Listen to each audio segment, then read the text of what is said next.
But here we go, guys. We have Matt Van Heuvel versus Brandon for our next feature match here at round 6. Round 6, right? Yes, it's round 6. Yes. And Matt Van Heuvel lately has been running Clipforts, but let's see if he's done a change in the deck. I don't believe he would.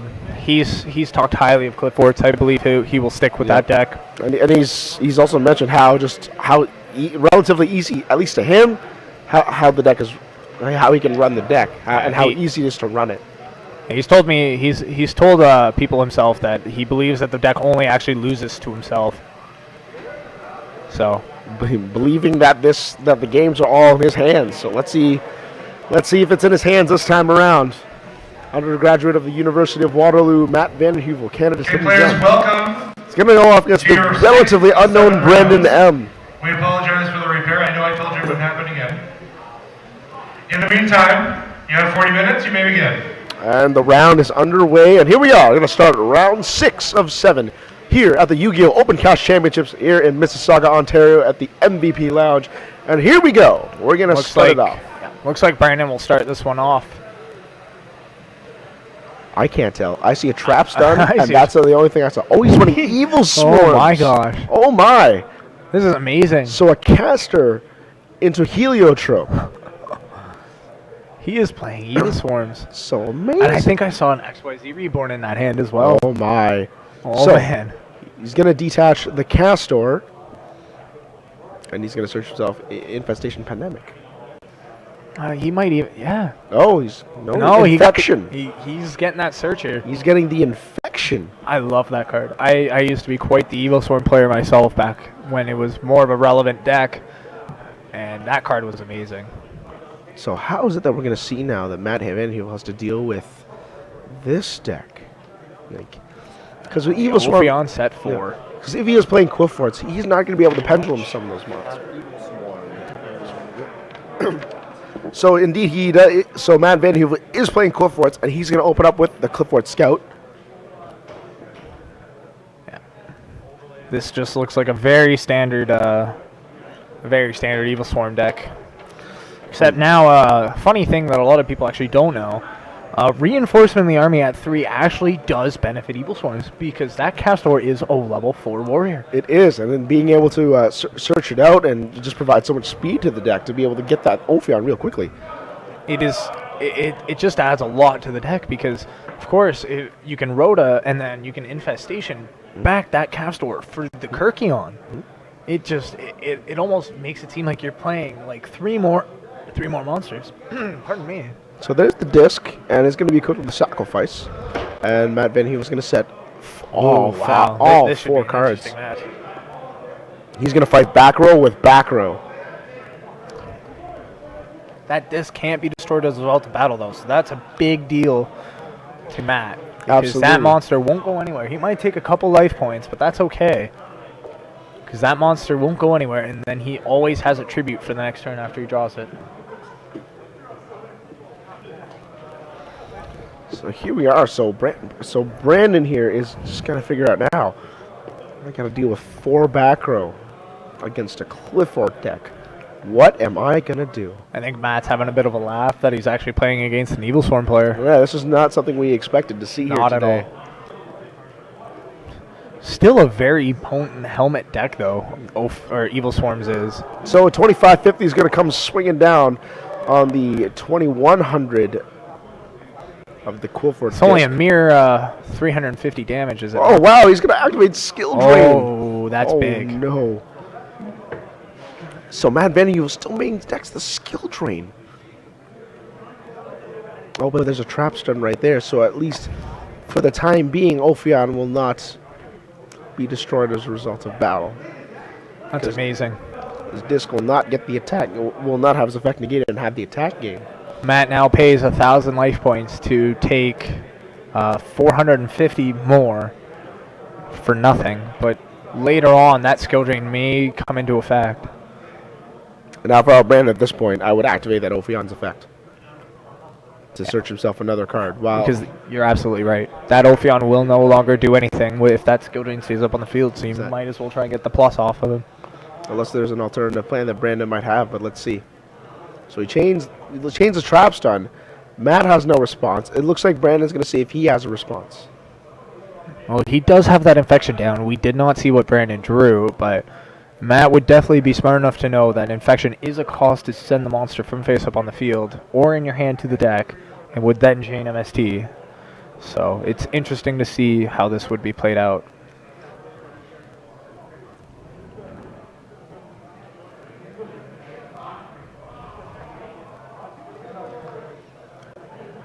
I'm almost a little biased that I want the Evilswarm player to win. Oh, boy. I had a lot of heart put into an Evilswarm deck one time. I kind of like playing against Evilswarms when I do run a bunch of level 7s. I like the challenge it gives me. When they have Ophion out, then you have to figure, how am I going to get rid of this? But we both know Matt Van Hubel is a very, very strong competitor. Absolutely. He's a very dangerous player indeed. I know. He's going to play Typhoon on top of the Trap Stun. Why would he do that? So, very precarious. That almost doesn't make sense to me. I know. I'm trying to figure this out myself now. Maybe he's afraid of other traps. You never know. Well, what other traps would the Clifford's play? Yeah, because this is in response to the attack as well, mind you. Interesting. So this is a really, really odd move with the Typhoon there. Like, why didn't he just straight up Typhoon? That's a really good question. Save the trap stun.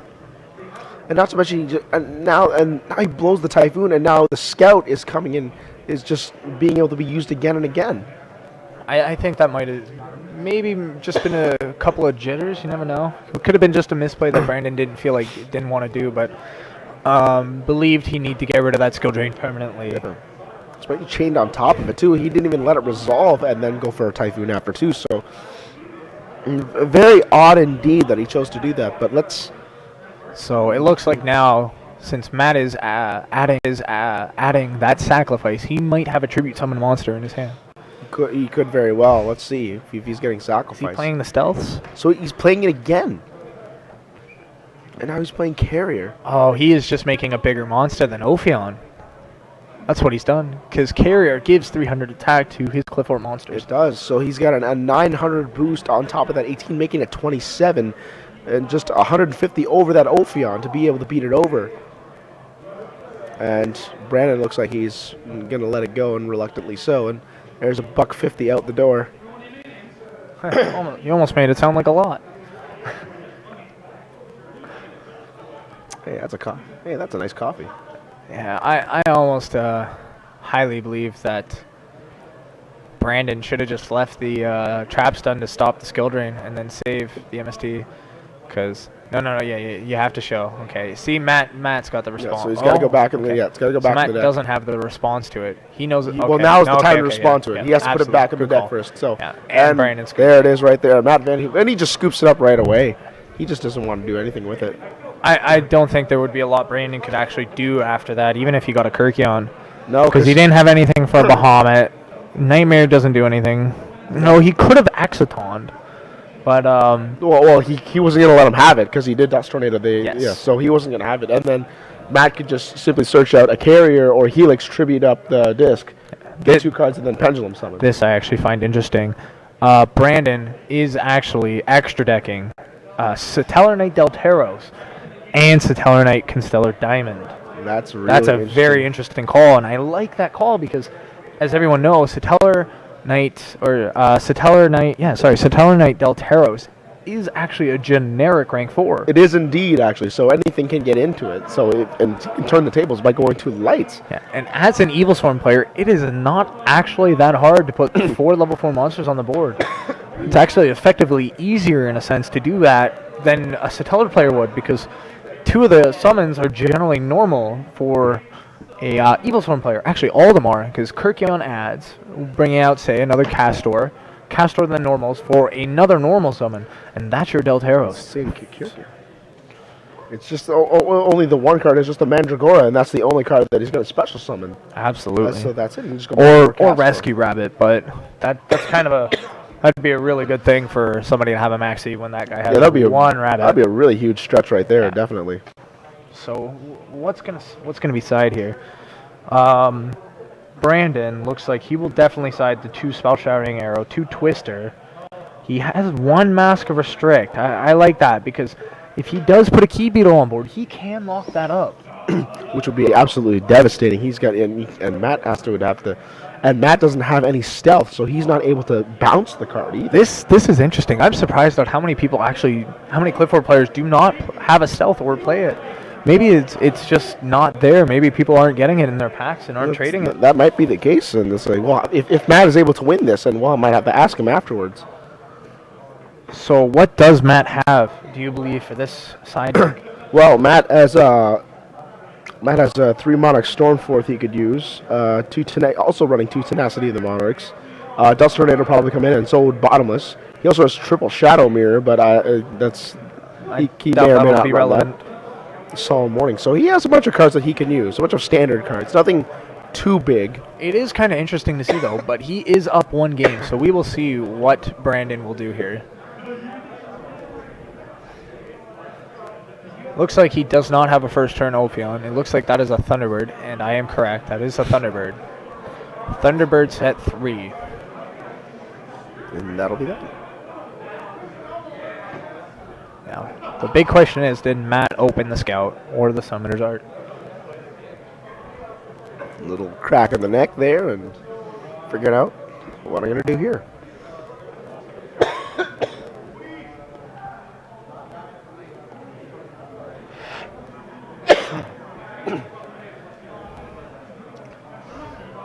Matt realizing he actually has a lot of time here. He can maybe slow down his play and really think this through. Because I don't believe... Because, of course, his side deck is not built for an Evilswarm matchup. He's got a couple of cards. Oh, and Matt's just going to go for a blind MST. That's interesting. It takes and he hits Solemn a Warning. Solemn Warning. Oh, my God, that's huge. And there's no Flying Sea in Matt Vanderhevel's deck, which actually is a pretty useful card to use against Evilswarm. So Matt's... And Brandon does not have the response to Scout. That search will go through. There's the search. There's the carrier. That's going to come to Matt's hand. And you got to wonder if he's probably have a sacrifice in your hand. But if that's the case, you got to wonder if Matt's even going to play the sacrifice because of the Thunderbird. So let's see if he's just going to strictly attack. So that way Thunderbird can't use the effect. So he'll activate Vandy's Emptiness, and then he'll chain the Thunderbird. Interesting. So now Matt, if he does have it, he should play that sacrifice. Now he should, yes. But he will swing first for 18. That's interesting too. How Thunderbird comes back as a 1950 and bigger than the Clipboards. But I guess with sacrifice, it's kind of irrelevant. Yes. But I guess he's just trying to save his Thunderbird for a bigger play next turn. But he has to be careful though. He has to be able to get that Vanity's Emptiness off the field if that's the case. So there's 2 set back rows. Doesn't even risk an attack. Doesn't even attack. He wants to keep it safe. So Stamina Phase, it comes back in 1950, but still not powerful enough in the carrier.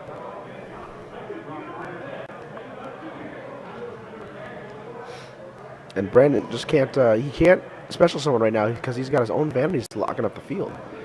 So it'll be interesting to see what he can do here because he doesn't have any normal summonable monsters that can actually take over and hit that carrier. Not to mention it's under sacrifice, so it can't even destroy that battle.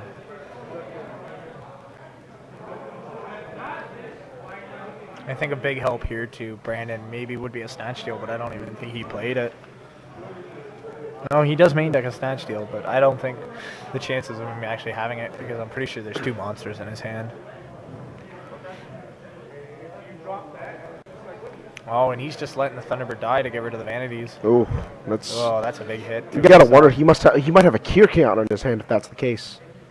It almost looks like Kirkion wouldn't do anything. He needs 2 of them. No. Oh. Okay, now he's specialing Mandragora. Mandragora, there it is. Oh, that's right. He wouldn't be able to do it. Yeah, you can't Kirkion, but it's strange indeed. Dust Tornado is the back row, so what is it? Oh, Infestation.